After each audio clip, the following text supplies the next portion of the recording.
Bonsoir, comment ça va? Bonjour à tous, bonsoir à toutes. Lag Baomer Samer, comme on a l'habitude de dire. Lag Samer. Vous pouvez s'asseoir, vous pouvez manger, vous pouvez vous servir. Il y a beaucoup de place. Il y a beaucoup de gens qui voudraient vous avoir parmi eux, à côté d'eux. Nous sommes réunis aujourd'hui, ce soir, le jour de Lag Baomer. Et pendant que vous vous servez, vous dégustez les sushis. Pas confondre avec les soucis. On va apprendre aujourd'hui une leçon ensemble merveilleuse. Hein? Une leçon merveilleuse, parmi toutes les leçons qu'on a déjà vues cette semaine. Sylvie, puisque tu es debout, si tu peux juste faire la police derrière. Voilà, c'est ton job. Ce soir, tu as été nommé pour faire la police. Attention, fais attention à toi. En tout cas, chers amis, on va parler ensemble sur qu'est-ce que représente cette fête. On a parlé longuement dans le cours à midi, on a parlé longuement dans le cours hier soir à 18h30, dans le cours lundi soir, différents cours. Et ce soir, on va parler ensemble sur quel enseignement nous a enseigné Rabbi Shimon Bar Yochai. Celui qui a des feuilles peut suivre, celui qui veut se faire passer, il y a des feuilles par personne. Parce que c'est quand même quelque chose qui nous dérange. C'est pas ton travail.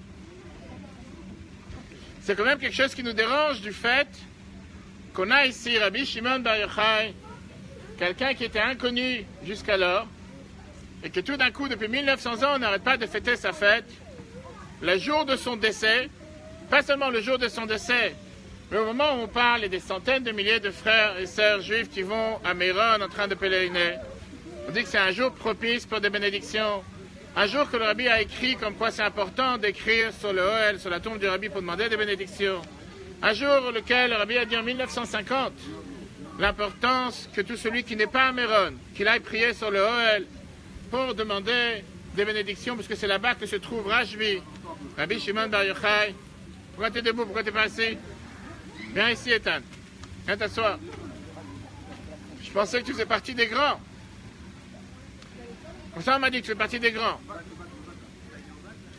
Et donc, la question qui est demandée, pourquoi ce Rabbi Shimon Bar Yochai a mérité d'avoir une telle importance, une telle fête, alors qu'on ne fait pas une telle cérémonie pour Moshe Rabbeinu, pour Moïse, on ne fait pas une telle cérémonie pour des autres personnes dans le peuple juif. Surtout que Rabbi Shimon Bar Yochai, sa spécialité, si on peut dire, oui, d'accord, c'était l'élève de Rabbi Akiva. Rabbi Akiva était celui qui nous a donné le concept même d'aimer son prochain comme soi-même en tant que base de toute la Torah. Ses propres élèves, 24 000 élèves, sont morts du fait qu'ils n'ont pas respecté les uns les autres. Rabbi Shimon Bar Yochai est venu réparer ce qui s'est passé avec les élèves de Rabbi Akiva. C'est ce qu'on va apprendre aujourd'hui ensemble dans le texte. Pour ça, il y a une personne qui demande d'écrire au Rabbi ou bien Rabbi Shimon Bar Yochai. Le Rabbi a clairement écrit et dit que tout celui qui n'est pas à Méron, tu ne peux pas aller sur la tombe de Rabbi Shimon Bar Yochai qu'il écrit au Ohel aujourd'hui. Ça, c'est ce que le Rabbi a écrit en 1950 et en 1951. Le Rabbi avait l'habitude d'aller tous les ans, le jour de Lag Baomer, sur le Ohel, sur la tombe de son beau-père. Et le Rabbi dit clairement qu'en allant sur le Ohel, c'est là-bas qu'on va trouver Rashbi, Rabbi Shimon Bar Yochai, encore une fois, pour tout celui qui n'est pas à Méron. Alors, on va commencer avec un morceau de Gemara, vous avez dans vos feuilles. La Gemara est Bemot 62. La Gemara vient nous raconter une histoire sur les deux épisodes qui se sont passés à Lag Baomer. On sait très bien que Lag Baomer, il y a deux événements. L'événement majeur, le fait que 24 000 élèves de Rabbi Akiva ont arrêté de mourir. Et le deuxième événement, qui est le jour du décès de Rabbi Shimon Bar Yochai. S'il y a encore des feuilles, il faut les faire des photocopies en haut. Peut-être prendre une feuille. Prends juste une feuille, madame, on va faire des photocopies en haut. On vous la ramène tout de suite. Le fait que c'est le décès de Rabbi Shimon Bar Yochai, deux grands événements.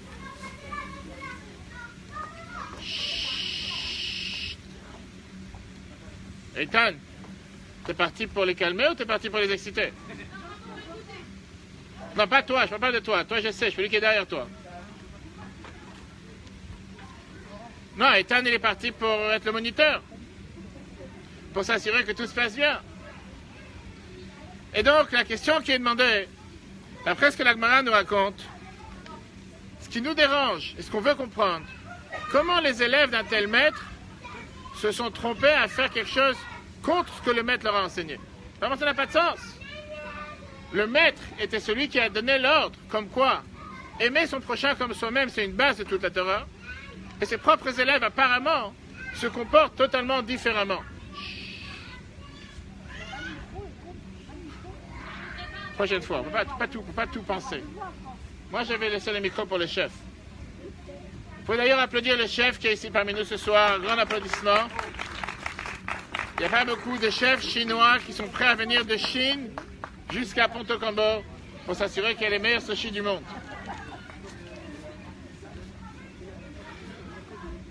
Sinon, regardons la Gemara 60, Yebamot 62b. Il y avait 12 000 paires de Talmidim d'élèves. Ayulo Rabbi Akiva avait Mikvat ad Antifras, de Pikvat jusqu'à Antifras, les frontières de la Judée. Le Kulan Betu Beperek Echad, ils sont tous morts en un instant. Pourquoi? La Gemara nous dit Mipnei chez Kulan, Lona Agu Kavod Zebazé. Parce que ils n'ont pas respecté, se sont pas respectés mutuellement. Et on a parlé dans un autre cours, si vous vous rappelez, la différence entre le respect et l'amour. Ce n'est pas le sujet de ce soir, mais on ne parle pas qu'ils ne se sont pas aimés. On parle du fait qu'ils ne se sont pas respectés. Vaya Olam Shamem. Akbara nous raconte comme quoi le monde était vide de Torah. Atsheba Rabbi Akiva est venu Rabbi Akiva et Tzel Rabbotenu Shebedarom. Il est parti chez ses maîtres qui étaient dans le sud. Parmi ses maîtres, il y avait Rabbi Meir, Rabbi Yehuda, Rabbi Yossi, Rabbi Shimon et Rabbi Eliezer ben Shemoua. David, j'ai un conseil, viens voir.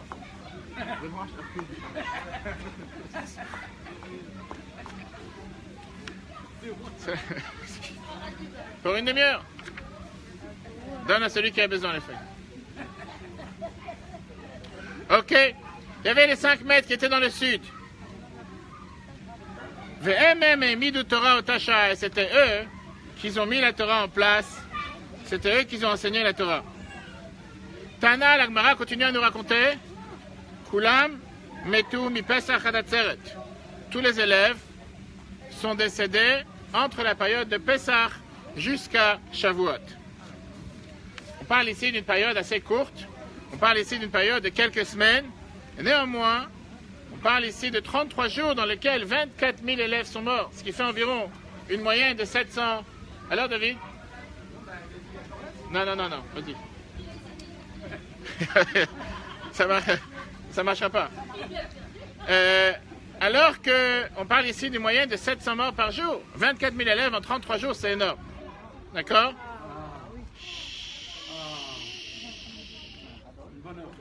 Exactement. Et donc la question qu'on demande et la question qu'on veut comprendre ce soir, le Meir il nous dit que quel jour ça s'est passé. Le Meir il nous dit que ça s'est passé le jour de l'Akba Omer. Le jour du 33e jour du Homer, ce soir, aujourd'hui, c'est le jour où tout est arrêté. Tous les malheurs se sont arrêtés. Alors la question qui est demandée est, comme on a dit tout à l'heure, la question qui nous dérange. Tout d'abord, on ne peut pas dire que ça s'est passé en un instant.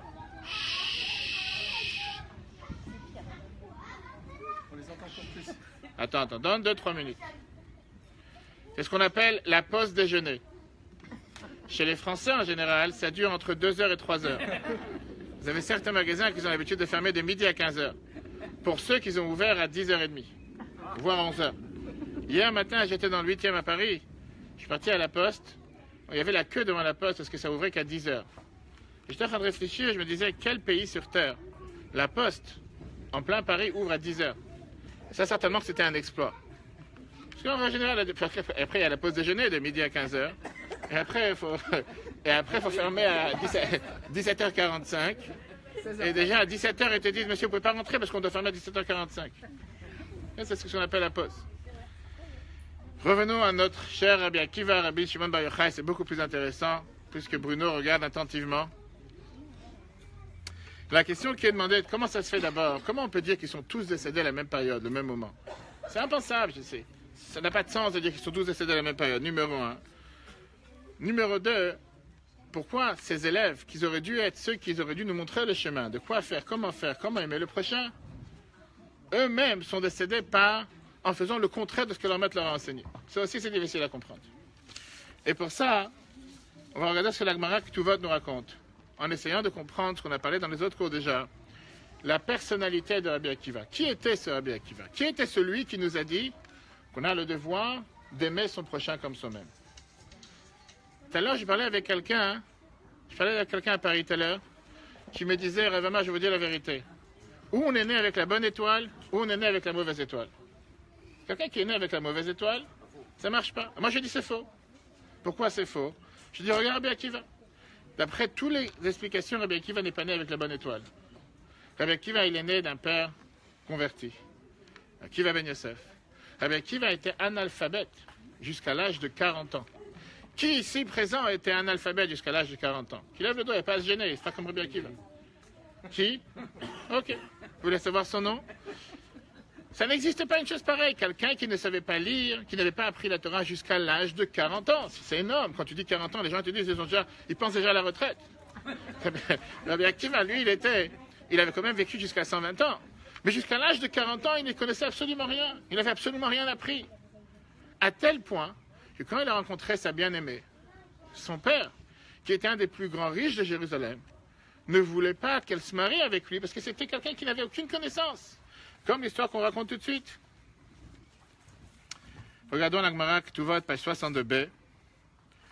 Comment Rabbi Akiva a eu autant d'élèves? Est-ce qu'il a eu tous ses élèves d'un seul coup? Même aujourd'hui, quelqu'un, le plus grand maître du peuple juif, dans sa classe, il n'a pas 24 000 élèves. Rien qu'à gérer une centaine de personnes, c'est difficile. Imaginez-vous que ça veut dire gérer 24 000 élèves. C'est quelque chose on n'a jamais entendu une chose pareille. Rabbi Akiva Ayaro et Tsono Shel Kalba Savoua. Rabbi Akiva était le berger du bétail de Kalba Savoua. Maintenant, ici dans cette Gemara, c'est pas raconté, on a raconté ça dans un autre cours. Dans le fait que quand Kalba Savoua a entendu le malheur qui lui arrive, que sa fille, la princesse, qui était un des plus grands milliardaires de Jérusalem, est prêt à se marier avec quelqu'un qui est analphabète, qui n'a même pas où dormir, il a dit à sa fille, si c'est comme ça, je te déshérite de tout ce qui m'appartient. Et je viens pas au mariage. C'est pas quelque chose qui a commencé à se passer dans les années 2018, 2015. Le pire, c'est que la Gemara nous raconte comme quoi il dormait dans la rue. Il n'avait pas où dormir. Et qu'une fois, il dormait sur de la paille, elle avait de longs cheveux. Et ses cheveux se sont emmêlés dans la paille qu'il y avait dans la tente. Rabbi Akiva a dit à sa bien-aimée, si j'aurais eu de l'argent, je t'aurais acheté une barrette pour pouvoir enrouler tes cheveux, pour pouvoir ne pas emmêler tes cheveux dans la paille. À tel point, c'était une telle pauvreté. Lui, il n'a pas pu supporter, Kalba Savoua n'a pas pu supporter que sa fille va se marier avec quelqu'un qui est totalement ignorant, qui connaît absolument rien, qui n'a jamais appris. Lui, ça va être son futur gendre.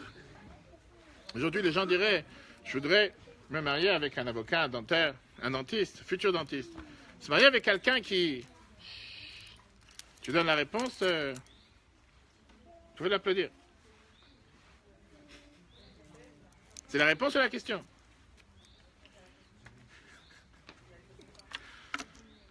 Et donc, cette même fille, qu'est-ce qu'elle a cherché chez Akiva? Qu'est-ce qu'elle a cherché chez ce jeune homme? Pourquoi elle a cherché à se marier avec lui? Viens, la Gemara nous raconte. Ambralo, elle lui a dit, regardons la suite, Imet Kadesh Lecha, si on se marie ensemble, à Telech le Beth Midrash, tu seras prêt à aller apprendre? Quelle fille aujourd'hui est prête à se marier avec quelqu'un à condition qu'il aille faire des études? En général, une fille aujourd'hui se marie avec quelqu'un à condition qu'il a fait des études, pas qu'il va faire des études. On parle de quelqu'un qui n'avait absolument rien appris. Amar là, à qui va dire à Rachel, Ken, je prends sur moi. Tu parles de ton cas, que tu t'es marié sur la condition que tu vas faire des études?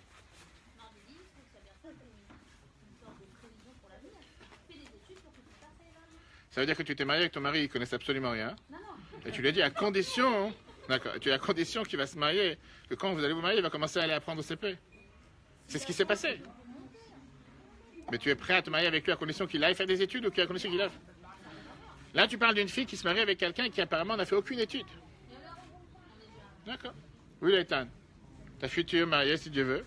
Choisis pas quelqu'un qui a fait des études. Choisis quelqu'un qui est totalement analphabète, qui ne sait ni lire ni écrire, mais qui va éventuellement vouloir apprendre plus tard, à partir de 40 ans. Qu'est-ce qui s'est passé?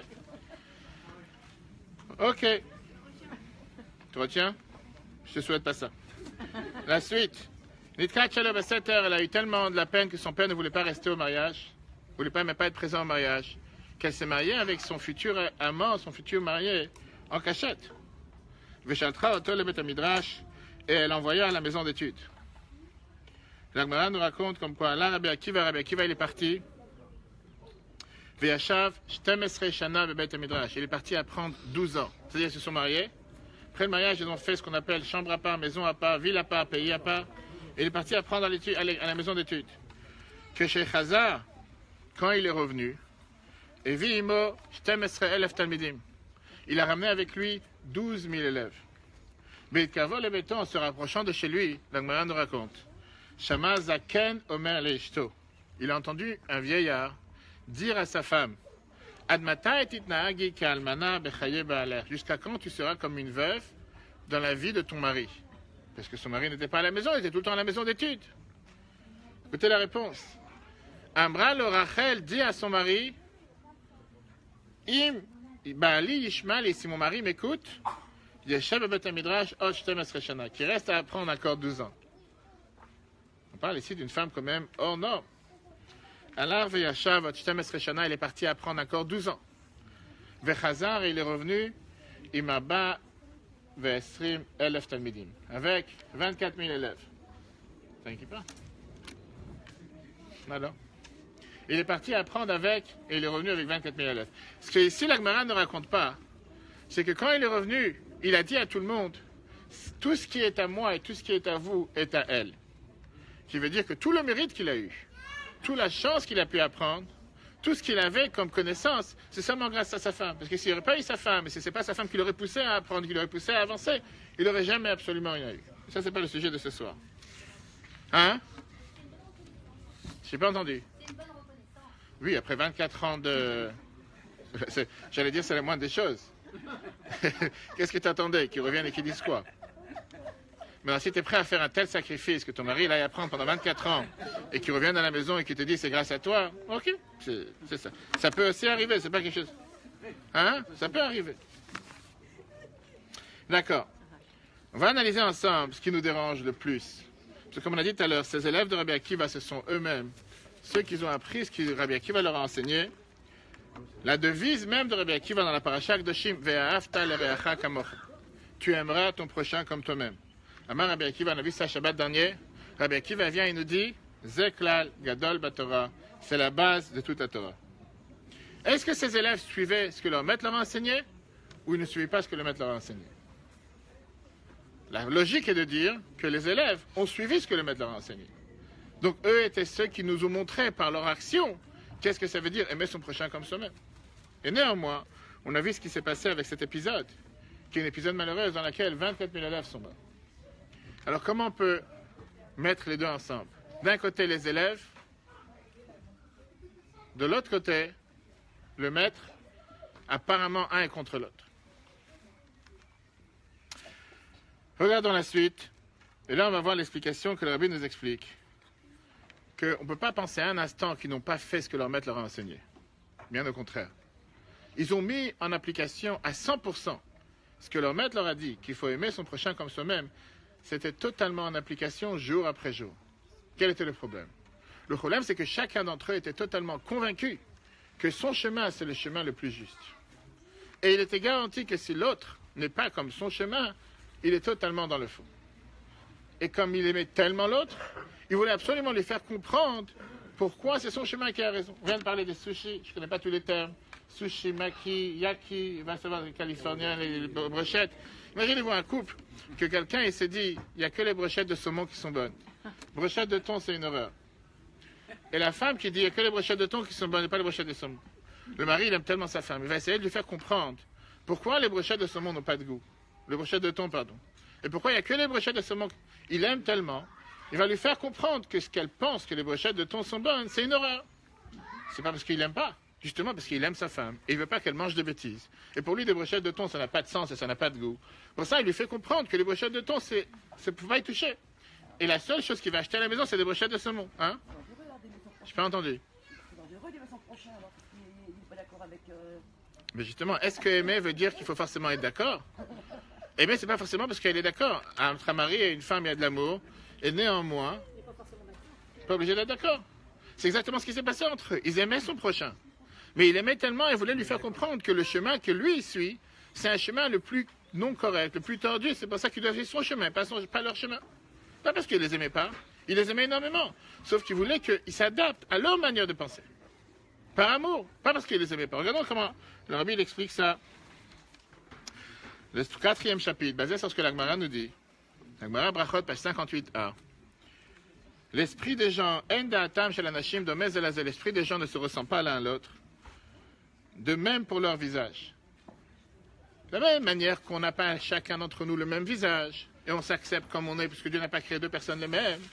De la même manière, on n'a pas la même manière de penser. Viens, le Rabbi, il explique la chose suivante. Rabbi, il explique la chose suivante. Chacun des 24 000 élèves de Rabbi Akiva comprenait son maître à sa façon. Lorsqu'il se rendait compte que son collègue comprenait les enseignements de son maître d'une manière qu'il estimait erronée, il ne pouvait le respecter, parce qu'il se trompe sur les paroles de son maître. Justement parce que Rabbi Akiva leur enseigna d'aimer son prochain comme soi-même, chacun essayait de convaincre l'autre. C'est pas qu'il disait, pense que telle brochette sont bonnes, et l'autre telle brochette. C'est pas ça leur débat. Ils parlaient sur des débats d'après la Torah. Mais dans leur idée était que si jamais tu penses d'une manière, et c'est une manière que d'après mon avis elle est erronée, tu ne peux pas penser de cette manière. Et comme je t'aime tellement, je ne peux pas te laisser dans l'erreur. Si je tiens que pour toi fumer c'est mauvais, je ne peux pas te laisser fumer. Parce que je t'aime. Si je t'aime pas, je te laisse fumer. Mais comme je t'aime, je ne vais pas te laisser fumer. C'est pas parce qu'il n'aimait pas. On parle de personne. Qu'est-ce qui se passe? Vraiment, j'ai même pas. Je sais pas du tout penser. Je sais pas, la vérité. Qu'est-ce qu'il y a? C'est les sushis qui remontent? Viens, l'Agmara nous dit la chose suivante. Pas seulement qu'ils étaient d'accord avec le message de leur maître, ils savaient que ça veut dire aimer son prochain comme soi-même. Ils ont internalisé ce message.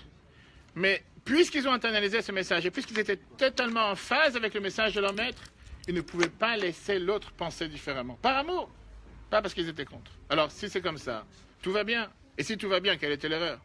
Parce qu'au final, il s'est passé quelque chose. 24 000 morts. Si c'est tellement facile, si tout va bien, et si c'est par amour que de l'autre, on va absolument le convaincre, alors pourquoi ils sont morts? Qu'est-ce qu'il y avait de mal? Question? Ah, d'accord. La question qui nous dérange est la suivante. Est-ce que la Torah donne de la place à la discorde? Est-ce que la Torah est d'accord avec le fait de se débattre? Chut. Ou bien la Torah tient qu'on n'a pas le droit de débattre? Est-ce que dans la Torah, on a le droit d'avoir deux avis différents? Ou bien dans la Torah, on doit tous avoir le même avis? Prenons un exemple, un couple qui prépare la bar mitzvah de son fils, que le mari va avoir l'équipote bleue, la femme, elle va avoir l'équipote rouge. Ou bien un, il va avoir tel dragé, l'autre, il va avoir tel cadeau. Et des fois, ça fait des grands débats. Ou bien le costume gris et le costume bleu. Et là, je vous raconte des histoires que les parents, des fois, me racontent. Des fois, ça peut créer une telle distance entre le couple. Va savoir. Je ne parle pas de mariage. Est-ce qu'il faut avoir telle glace ou tel gâteau? Est-ce qu'on a le droit, est-ce qu'on a le devoir d'être d'accord sur tout? Et est-ce qu'on ne peut pas être en désaccord sur certaines choses? Hein? Je suis d'accord. On a vu dans un autre cours, je ne sais pas si tu étais là, je ne sais pas si Dan était là, on a vu un cours, tout un cours qu'on a expliqué un Shabbat sur l'importance d'être d'accord, d'être en désaccord. Ah, tu en as parlé? Pourquoi? Parce que c'est quelque chose qui est tellement courant à la maison. On a le droit d'être en désaccord. Regardons le point 6, le chiffre 6, celui qui a la feuille, chers amis. Chut, regardons le chiffre 6. Est-ce que la discorde a-t-elle sa place dans la Torah? L'Agmara Eruvin, page 13b, nous dit la phrase suivante. Shalosh shanim nechleku Bet Shammai Bet Hillel. Pendant 3 ans, Bet Shammai et Bet Hillel les ont débattus. Hillel Ambrim, Hillel disait, Alacha kemotenu, l'Alacha elle est comme nous. Ça va? Tu veux un sushi? Non, merci. D'accord. Tu cherches? Ve'halalu Ambrim, Bet Shammai disait, Alacha kemotenu, l'Alacha elle est comme nous. Yatsa Bat Kol ve'Amra, une voix du ciel est sortie, elle a dit, Eilu va'eilu divrei Elokim chaim. Qui veut dire, les deux paroles sont des paroles de Dieu vivant. Les deux ont raison. Sauf que puisqu'il faut trancher la halakha comme une personne, halakha qui est Bet Hillel. On dit qu'aujourd'hui qu'on est en exil, que Mashiach n'est pas encore là, la halakha elle est comme Bet Hillel. Qui veut dire, comme la vie qui est la plus, on va dire, plus légère, moins dure, Comme Mashiach sera là, on pourra être capable de faire comme la vie de Beth Shammai. Mais aujourd'hui, on n'a pas cette force de pouvoir le faire. Mais est-ce que ça veut dire que l'un il a raison et l'autre il a tort? Non, les deux ils ont raison. Sauf qu'on est obligé de faire comme une seule vie, on ne peut pas faire comme les deux. Donc aujourd'hui, on fait comme Beth Hillel. Et comme Mashiach sera là, on fera comme Beth Shammai. La Gemara Kiddushin nous donne une autre idée sur la discorde. La Gemara Kiddushin, page 30b, nous dit même un père et son fils, un maître et son élève qui étudient la Torah ensemble. Qu'est-ce qui se passe? Même un père et son fils ou un maître et son élève qui étudient la Torah ensemble, ils deviennent ennemis. Rashi te dit, chacun questionnant l'autre et refusant d'accepter les avis de l'autre. Mais ils ne s'arrêteront pas jusqu'à ce que devenir amis l'un avec l'autre. On a le droit de débattre, on a le droit de discuter, on a le droit de ne pas penser la même chose. Et même si des fois le débat c'est un débat houleux, c'est un débat dans lequel on peut penser qu'on est des grands ennemis. Mais jusqu'à ce qu'en final, l'un il va s'embrasser avec l'autre, l'un il va être totalement en face avec la deuxième personne. Alors comme j'ai dit tout à l'heure, si c'est comme ça, quelle était leur faute? Si c'est comme ça, si c'est tout à fait normal, comment se fait-il qu'ils se sont... Ils n'auraient pas dû mourir. Ils auraient dû être bénis. Ça va? Tu viens de donner les cours? Regardons le chiffre 7. Alors en quoi cette faute justifiait leur mort? Viens la Gemara Yerushalmi dans Sanhedrin, c'est un point intéressant. La Gemara Yerushalmi nous dit qu'il y avait un autre épisode qui s'est passé, qui a causé leur mort. Rien à voir avec cet épisode qui n'ont pas aimé l'un à l'autre, ou qui n'ont pas respecté l'un à l'autre, pardon. Regardons ce que la Gemara nous dit. Une fois, 24 caravanes délégations se rassemblèrent pour décider l'embolisme de l'année. Le mauvais œil les atteint et ils périrent tous en une période. Qu'est-ce que ça veut dire? Le mauvais œil les atteint et ils sont morts tous en une période. C'est pas qu'on croit au mauvais œil. On sait très bien que le mauvais œil peut atteindre seulement ceux qui y croient. Néanmoins, bravo. Au moins il y a quelqu'un qui écoute. Néanmoins, on dit tous les matins dans la prière, on demande à Dieu de ne pas nous amener à l'épreuve, on demande à Dieu de ne pas nous amener le mauvais œil. De quel mauvais œil on parle? Ça va nous dire que puisqu'ils sont rentrés dans la ville de Loud, 24 000 wagons, 24 000 élèves, 24 wagons d'élèves de Rabbi Akiva, les gens ils se sont dit, qui est ce maître qui a tant d'élèves? Qu'est-ce qui se passe? Et on dit que dans le ciel, Dieu il entend une telle parole et dit, tiens, il faudrait s'intéresser à son cas. C'est comme pour les impôts ou comme pour l'URSSAF ou quoi que ce soit. Je ne travaille pas pour eux. Que quand quelqu'un en général il fait quelque chose de hors norme, tout d'un coup il a certaines personnes qui s'intéressent à son cas. Tout d'un coup ça écrit dans la presse que telle et telle personne il a acheté tel yacht et tel jet et va savoir. Ils se disent va savoir s'il est en règle. Alors que si ça n'aurait pas été écrit dans la presse, les gens n'auraient pas cherché à se comprendre ni à savoir. C'est exactement la même chose qui a pu se passer comme la Gemara nous raconte. Et le rabbi il fait attention à nous expliquer, c'est pas qu'ils ont eu un mauvais œil. C'est pas que quelqu'un il a regardé ce rue avec un mauvais œil. Mais c'est le fait que 24 wagons sont rentrés, et ils étaient 24 000. Les chiffres coïncident. C'est dit, tiens, est-ce que vraiment ils se comportent comme leur maître leur demande de se comporter? Regardez comment le rabbi il écrit ça. Deuxième paragraphe du chapitre 7. Les élèves de Rabbi Akiva périrent également en une période, parce que leur nombre atteint leurs 24 000, un très grand nombre, ce qui entraîna le mauvais œil qui causa leur mort. Les deux causes s'associèrent. À cause du mauvais œil, ils furent punis pour cette petite faute de ne pas se respecter les uns les autres, comme ils auraient dû se respecter. C'est pas qu'une chose a causé, l'autre chose a causé. C'est qu'il y a eu deux ensembles, le fait que les gens ils ont commencé à dire, c'est qui ces 24 000? Et tout d'un coup on a dit, mais est-ce que ces 24 000, ce sont les élèves de Rabbi Akiva? Est-ce qu'ils se comportent comme leur maître leur a demandé de se comporter? Et de choses, de fil à aiguille, comme on dit, a fait en sorte que les deux se sont réunis. On a dit, mais si c'est comme ça, ils ne se comportent pas comme il faut, et c'est pour ça qu'ils méritent d'avoir une telle punition. La question est demandée la suivante. Est-ce que le fait de ne pas respecter l'autre, c'est passible de peine de mort?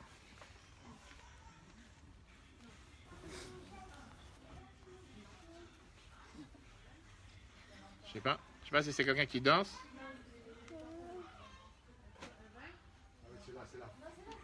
Mais Bruno, tu peux rester, hein? C'est vrai que l'Admour Azakan avait raconté une fois sur la Bible, parle sur l'importance du jour aujourd'hui, que l'Admour Amtsaï disait que c'est un jour propice.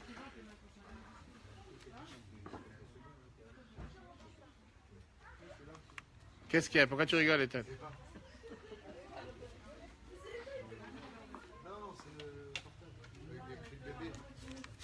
But you can hear? L'Admour Amtsaï, on dit que l'Admour Amtsaï c'était un jour.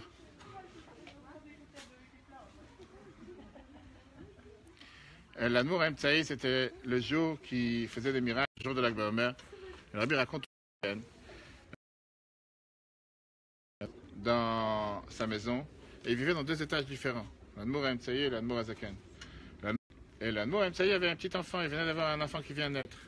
Et pendant qu'il était approfondi dans l'étude, il était tellement approfondi que le bébé commençait à pleurer. Et l'Admour Emtsaï ne s'est pas rendu compte.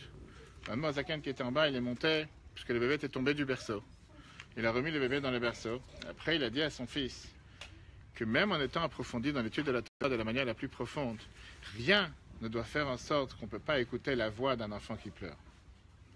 Le rabbi, il a pris cette histoire, il a expliqué des centaines de fois, qui veut dire que Kol Nar Boché, la voix d'un enfant juif qui pleure, spirituellement ou matériellement, doit faire en sorte qu'on doit s'arrêter de tout faire pour s'inquiéter et pour s'occuper de cet enfant. Quand on entend un autre enfant. Très bonne question que tu demandes. Premièrement, c'est que dans la vie, on s'interrompt pour rien.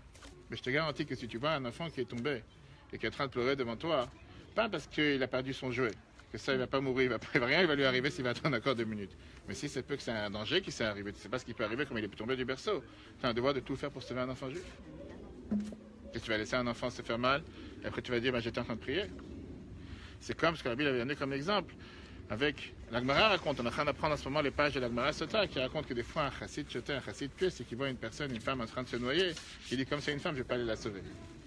Il y a certaines personnes qui pensent comme ça, ou il y a certaines personnes qui prient que ça arrive juste pendant qu'ils sont en train de prier. faut pas non plus être... la Torah ne pense pas à ces choses-là. On a vu ça dans la parashat de Shabbat. Donc la Torah te dit que Dieu nous a donné les mitzvot d'une manière vers Chaybahem, vivre avec les mitzvot, et pas le contraire. Ça c'est la parenthèse. On va voir ici la réponse à toutes ces questions dans le chiffre 9, avec le point, deuxième événement qui s'est passé le jour de l'Akba Omer. Tout ça, c'était l'épisode qui s'est passé avec la mort des élèves de Rabbi Akiva. Mais comme on l'a dit tout à l'heure, le deuxième point qui s'est passé ce jour-là, c'était le fait que c'était l'Eilula de Rabbi Shimon Bar Yochai. Que lui aussi, c'était un élève de Rabbi Akiva. Parmi les élèves, il y avait 5 élèves qui sont restés, comme on l'a vu au début, dans le sud, qu'il est parti leur enseigner. Rabbi Shimon Bar Yochai était un de ces 5 élèves. Et alors, ça nous montre qu'il y a une coïncidence entre ce que Rabbi Shimon Bar Yochai est venu faire, réparer les erreurs qui ont été commises par les élèves de Rabbi Akiva. Et avec ça, on comprend quel était le souci, qu'est-ce qui s'était passé avec eux, et surtout l'enseignement, qu'est-ce qu'on attend de nous aujourd'hui dans la vie de tous les jours. Regardons la Gemara Shabbat. La Gemara Shabbat nous raconte, premièrement dans la Shabbat 33b, il y a tout Rabbi Shimon et Rabbi Elazar. Rabbi Shimon et Rabbi Elazar, ils sont sortis Minamara de la grotte. On sait très bien qu'ils ont dû se cacher dans la grotte parce qu'il y avait les Romains qui cherchaient derrière eux et qui voulaient les tuer. Et la première fois qu'ils sont sortis de la grotte, Rabbi Shimon Bar Yochai et son fils ne pouvaient pas supporter de voir des gens qui étaient en train de travailler et pas apprendre la Torah. À tel point qu'en les regardant, ils ont brûlé. Ils disent, c'est quoi ça? Dieu il a créé un monde pour travailler la terre. Dieu il a créé un monde pour pouvoir être en train d'apprendre la Torah. On dit que Rabbi Shimon, c'était quelqu'un qui était Torato, Manuto, sa Torah, c'était son travail. Comment est-ce possible qu'il y ait des gens qui sont en train de perdre leur temps et pas en train de travailler, d'apprendre? Et ces gens-là sont disparus. Une voix est sortie du ciel en disant, tu es sorti de la grotte pour détruire mon monde. Re-rentre dans la grotte encore une année et comprends que le but pourquoi j'ai créé ce monde, pas tout le monde est capable d'être comme toi. Pas tout le monde est capable de pouvoir s'asseoir toute la journée et apprendre. Là, on en tient à la deuxième fois qu'ils sont sortis. Quand ils sont sortis de la grotte, Amar Rabbi Shimon il a dit, est-ce qu'il y a quelque chose qui doit être réparé? Est-ce qu'il y a quelque chose sur cette planète qu'on peut changer? Ambrou, là, ils lui ont dit, Yesh Makom, il y a un certain endroit, chez Yeshbo Safek Lenyan Touma, sur lequel nous avons un doute d'impureté. Vekasher la Kohanim la Kifo, et cela est difficile pour les Kohanim de le contourner à chaque fois. Un chemin sur la route pour aller d'un point à l'autre. On avait des doutes s'il y avait des ossements ou des cercueils enterrés dans ce chemin. Et qu'on sait très bien qu'un Kohen ne peut pas passer sur un terrain où il y a des cercueils ou des ossements qui sont sur place. Et donc Rabbi Shimon et Rabbi Elazar, ils se sont renseignés s'il y a quelque chose qu'on peut réparer. Et quand on leur a dit qu'on a un doute s'il y a un sujet d'impureté qui apparemment ne concerne pas tout le peuple juif, concerne seulement les Kohanim, il faut vraiment que les Kohanim veuillent et pensent à passer là-bas tous les jours. C'est difficile, c'est comme ça, on va l'arranger. La Gemara termine. Rabbi Shimon, il est venu, Tier Makom, et purifier cet endroit.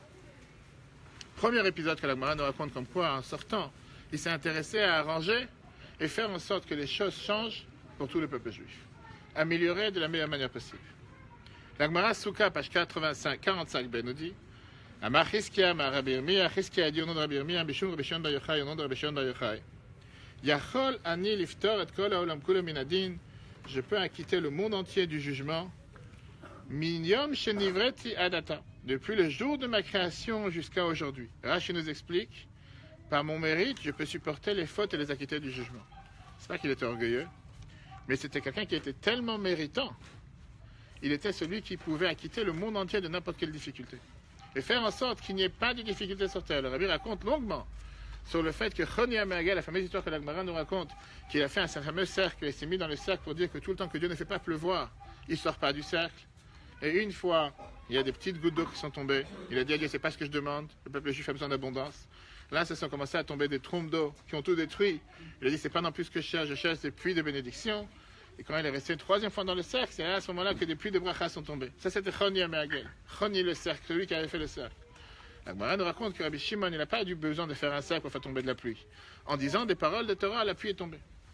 À tel point, la Torah qui apprenait, la Torah qui disait, c'était une Torah qui avait un impact, qui automatiquement avait un effet sur terre de manière matérielle. Ça, c'est ce qu'il a réparé. Avant de continuer avec Rabbi Shimon, comme on a parlé dans le cours longuement à midi pour revoir sur l'application E-Torah en replay tout à l'heure, une des particularités de Rabbi Shimon Bar Yochai, c'est qu'il nous a dévoilé le Zohar, les codes secrets de la Torah, les codes cachés de la Torah. Ce qui, il y a 500 ans plus, ça a été dévoilé par le Harizal sous la forme de la Torah de la Kabbale, il y a 300 ans par la Chassidoute. Il nous a permis de comprendre qu'est-ce qu'est Dieu sur terre. Jusqu'à présent, jusqu'à Rabbi Shimon Bar Yochai, il y a 1900 ans, les gens savaient c'était quoi la Torah, mais ils ne savaient pas qu'est-ce que c'était Dieu. Qu'est-ce qu'est ce Dieu que la Torah te dit? Dieu a créé le ciel et la terre. On savait ce que la Torah elle attend de nous, quoi faire, quoi pas faire. Mais Dieu, on ne savait pas ce que c'était. Rabbi Shimon Bar Yochai est venu nous montrer comme quoi Dieu est dématérialisé. Comprendre qu'est-ce que ça veut dire Dieu. Alors c'est sûr que même après qu'il est venu, on ne sait pas toujours ce que c'est Dieu, mais on sait ce qu'il n'est pas. La Torah, elle est venue nous expliquer les codes secrets de la Torah cachée, te montrer comment Dieu agit dans le monde, comment Dieu bouge dans le monde, quels sont les outils avec lesquels il fait tomber de la pluie, avec lesquels il va guérir une personne, avec lesquels il va faire en sorte qu'une personne va voir la parnassa, etc. Le Rabbi nous apprend ici le dernier enseignement, qui est un enseignement important pour chacun d'entre nous. Quel était le message de Rabbi Akiva de Rabbi Shimon en tant qu'élève de Rabbi Akiva?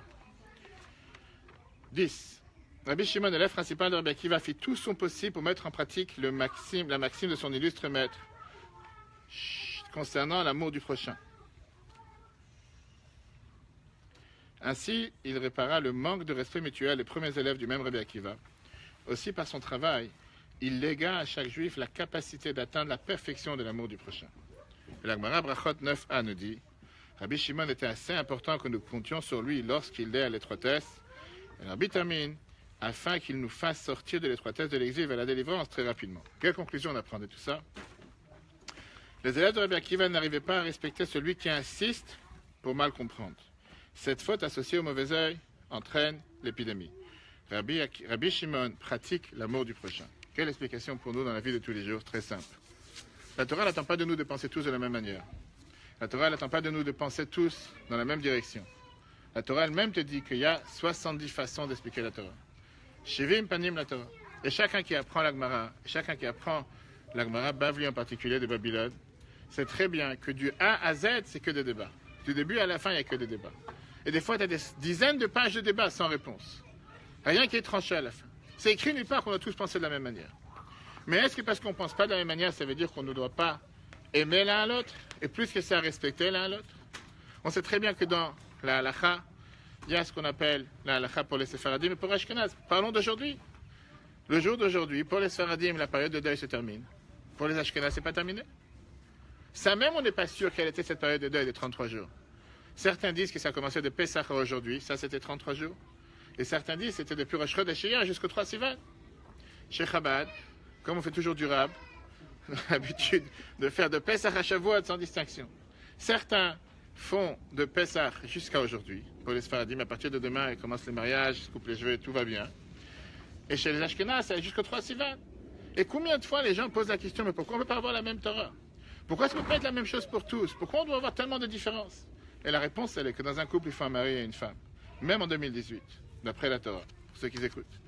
Et deuxièmement, la Torah te dit que pour un corps, tu dois avoir une tête, 2 mains, 2 pieds et 248 membres. Si quelqu'un dit, moi je préfère avoir un corps avec 10 têtes, ou bien un corps avec 5 mains, et pas de pieds ou pas de... ça ne marchera pas. Pour avoir le peuple juif, on a besoin d'avoir tous les composants. Et c'est d'ailleurs la même raison pourquoi la Torah considère qu'un tzibour, une communauté, c'est l'acronyme de tzadikim, benonim et reshaim. Les justes, les intermédiaires et ceux qui sont ni l'un ni l'autre. Pourquoi? Parce que Dieu fait en sorte qu'avec tous ses composants, forme l'unanimité du peuple juif. Et donc on ne pourra jamais avoir tout le monde penser de la même manière, tout le monde agir de la même manière. Bien sûr que les tefillin, par exemple, comme n'importe quelle mitzvah, on a le devoir de mettre les tefillin. Comment les mettre? Les uns après les autres, les deux paires, une ensemble avec l'autre. Quand les enlever? Comment les plier? Chacun a sa manière, chacun a sa façon. Et pourquoi pas? C'est écrit nulle part qu'on doit tous faire de la même manière. Ça, c'est l'enseignement majeur qu'on apprend de l'Ag BaOmer. Savoir faire de la place pour l'autre, comprendre l'autre, essayer de se dire que quelqu'un il pense différemment, tout à fait. Bien sûr, quand c'est basé d'après la halakha, on ne parle pas de quelque chose qui n'est pas basé d'après la Torah. Mais de l'autre côté, faire en sorte qu'ensemble, agissons pour la même cause. À partir du moment qu'on est là tous pour faire de ce monde un monde meilleur, on a tous une place, juifs comme non-juifs, différentes mitzvot. Les juifs ont les 613 commandements, les non-juifs 7 commandements. Ça ne veut pas dire qu'il est supérieur ou il est inférieur. Et ensemble, on a le devoir de rendre ce monde, le monde qu'il nous a donné, que Dieu nous a donné un monde meilleur. Quel est le jour propice aujourd'hui? Pourquoi aujourd'hui on a l'habitude d'écrire au Rabbi, comme on l'a dit tout à l'heure, demander des brachot? Parce que c'est un jour dans lequel, qui au départ aurait dû être un jour de deuil, qui s'est transformé en un jour de joie. On a toujours dit que Iloula, en araméen, veut dire mariage. Quel rapport avec mariage et Iloula? En règle générale, le jour de l'Iloula d'une personne, ce n'est pas un jour de joie. Le jour d'un askir d'une personne, c'est un jour de tristesse. On se rappelle que la personne nous a quittés. Là, le jour de Rabbi Shimon Bar Yochai, lui-même a demandé de se réjouir. Comme on l'a vu dans les cours à midi tout à l'heure, que la Gemara nous raconte qu'il avait un des élèves du Hariz al-Rabbi Avraham Alevi, qui avait l'habitude de dire la prière de consolation sur la destruction du temple tous les jours, Shabbat et fête inclus. Qu'il a dit aujourd'hui, le jour de l'Ag BaOmer, Rabbi Shimon Bar Yochai, le Harizal, qui était l'auteur de la Kabbalah à sa fête, était parti prier sur la tombe de Rabbi Shimon Bar Yochai. Il raconte à son élève que j'ai vu Rabbi Shimon Bar Yochai debout sur sa tombe. Venir me voir pourquoi ton élève il a dit aujourd'hui une prière de deuil. Certainement qu'il aura besoin de consolation prochainement. Et dans le même mois, il a eu un décès dans sa famille. Il ne pouvait pas supporter que quelqu'un aujourd'hui soit triste. Pour lui, aujourd'hui, c'était un jour dans lequel tout le monde doit être joyeux. Alors c'est le jour qui nous a quittés. C'est le jour où ont été dévoilés les secrets de la Torah. Et pour lui, c'était important que ce... Parce qu'encore une fois, parce que tu as le calcul des 33 jours. Et comme on dit qu'aujourd'hui, ils sont arrêtés, on ne sait pas exactement quand aujourd'hui, donc ça fait partie des 33 jours. Donc quand tu comptes depuis le premier jour après Pessah, depuis qu'on commence à compter le Homer jusqu'à aujourd'hui, automatiquement ça fait 33 jours. Et avec ta question, tu réponds pourquoi les Ashkenazes ne sont pas d'accord. Parce que les Ashkenazes, ils te disent que depuis Pessah jusqu'à Rosh Chodesh Iyar, de toute façon c'est des jours dans lesquels on ne dit pas Tachanoun. Donc il n'y a pas de deuil de toute façon. Donc on doit commencer à compter les jours à partir des jours qu'on commence à dire Tachanoun. C'est quand? Le 2 Iyar. Donc il dit 33 jours, c'est jusqu'au 3 Sivan. Parce que de toute façon, depuis Pessah à Rosh Chodesh, ça compte pas. C'est là le problème du débat. Quels jours sont des jours dans lesquels on peut dire Tachanoun ou pas, et quels jours c'était des jours de deuil? Ça ne change pas qu'aujourd'hui, c'est un jour dans lequel beaucoup de gens se réjouissent, beaucoup de gens se marient aujourd'hui. Je connais personnellement plusieurs personnes qui se sont mariées aujourd'hui, le jour de l'Ag BaOmer, dans l'après-midi, chez Chabad. Et donc ça, c'est l'enseignement. Oui, donc je disais que Rabbi Shimon Bar Yochai, il voulait qu'on se réjouisse ce jour-là. Et c'était important pour lui qu'on se réjouisse ce jour-là. Parce que c'est un jour propice, un jour pour le bonheur de bénédiction. Il n'est pas trop tard. On dit qu'à New York, maintenant, il est à peine. Il est 6h20, il est 3h30 l'après-midi. Tout celui qui n'a pas encore écrit au Rabbi aujourd'hui peut le faire. Il peut envoyer un email en direct sur Internet, ol@olchabad.org. Il peut envoyer votre Chabad, envoyer directement. Il y a l'application OL. Je dis encore une fois, c'est un des rares jours de l'année que le Rabbi était présent chaque année sur la tombe de son beau-père. Parmi les 2 fois que le Rabbi allait pendant 40 ans, il allait à chaque fois la veille de Rosh Chodesh et le 15 du mois. Le 15 du mois, c'est le jour qu'on a la lune pleine. Et la veille de Rosh Chodesh à Shulchan Aruch, c'est comparé comme la veille de Petit Kippour, Yom Kippour Katan. L'Ag BaOmer, c'était le jour propice. Le Rabbi avait l'habitude d'aller au mikvé avant d'aller au Ohel, sur Union Street, celui qui connaît. Et il y avait malheureusement des dizaines, voire beaucoup plus de femmes qui avaient des problèmes de stérilité ou de fécondité qui allaient voir le Rabbi ce jour-là pour avoir des bénédictions. Le jour de l'Ag BaOmer, parce qu'on sait que le jour de l'Ag BaOmer, c'est un jour propice de bénédiction pour avoir des enfants, pour les enfants en général. Et c'est le jour dans lequel le Rabbi nous demande, tout celui qui a lu Facebook, j'ai écrit ce matin la lettre, que le Rabbi a écrit la lettre 1028 dans les Grot Kodesh, dans lequel le Rabbi dit que c'est connu que ce jour-là, prier sur la tombe de mon beau-père, c'est un jour qui peut déchirer tous les mauvais décrets. C'est rare que le Rabbi s'exprime pareil pour n'importe quel autre jour. Bien sûr que n'importe quel jour qu'on va prier sur la tombe du Rabbi, c'est important. Mais un jour comme aujourd'hui, c'est énormément important. Comme j'ai dit, le Rabbi, parfois, il sortait à la parade des enfants. Des fois, des années, il n'est pas sorti. Et des fois, le Rabbi, en sortant, en n'allant pas à la parade, il y avait toujours le parc qui était organisé avec des grandes fêtes, parce que c'est le jour où les enfants ils sortent dans les champs. Le Rabbi passait en voiture pour aller voir ce qui se passait où les enfants étaient en train de s'amuser en route vers le Ohel. Et il n'y a pas une année dans laquelle on sait qu'il y a des miracles qui se sont passés constamment avec des femmes, des enfants, et c'est énormément important. Pour ça, je dis, même si maintenant il est 9h30 ici, à New York, il est encore 3h30, chacun peut profiter d'écrire en rentrant à la maison. Il fait encore jour à New York. On dépose les lettres sur le OL tous les demi-heures en général.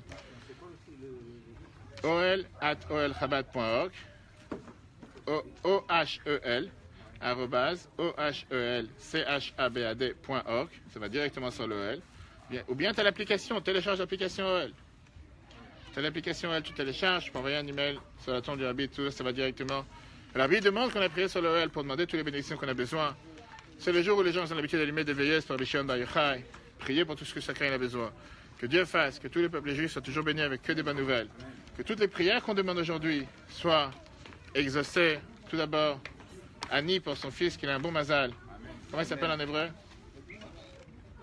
Yaakov ben Hana. Longue vie, bonne santé pour Kamuna Batester, qu'il ait un refouach de main. Tous ceux qui ont besoin de bonnes nouvelles, qu'ils aient de bonnes nouvelles. Que Dieu fasse qu'on puisse toujours être réunis que pour des occasions joyeuses. Et que ce soit le dernier Lag BaOmer en exil.